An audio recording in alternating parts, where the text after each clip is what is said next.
bigger ones we do have in the ordinance right now would be that we are asking to amend the, lot development regulations in the AV, R1, and R2 zoning districts.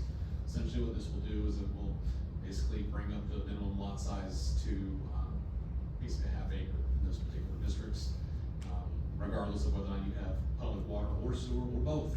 So there will be no bonus given out for having just simply, both anymore. They used it, I don't know a lot of you know about, this is hot shot trucking.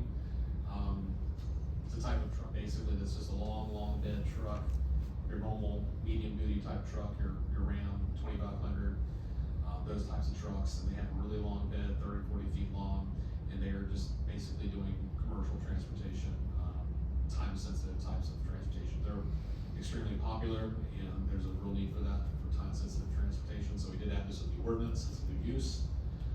It will be a special use permit in the AD zoning district and by right in the C2, I1, and I2 zoning districts. One of the bigger changes in the ordinance, we are removing food trucks from your permitted use table. We wanted to kind of treat food trucks in the same way that we do short-term rentals, so we're gonna be moving basically all the regulations for that over to Article 5 of your ordinance instead of being in permitted use table and in Article 4. So essentially, nothing really changes with it other than the fact that we'll issue a license for that.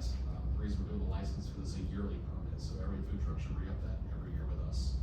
So nothing really changing with that because your zoning districts that it's allowed, they're allowed in are still there, just like we have in our short-term rental.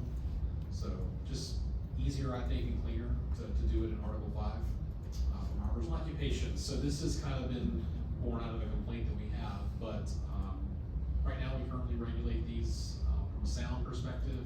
They cannot exceed 60 decibels at the property line. The only problem with that is at 60 decibels, if your outside heating and air conditioning unit comes on, it's more than 60 decibels, so that's kind of that's too low of a number, basically. I don't think the idea that the board has is that home occupations should probably be held to the same standard as a regular home would be, as far as noises go. So we just simply got rid of that part of our ordinance and said they must comply with the noise ordinance as a definition for our ordinance.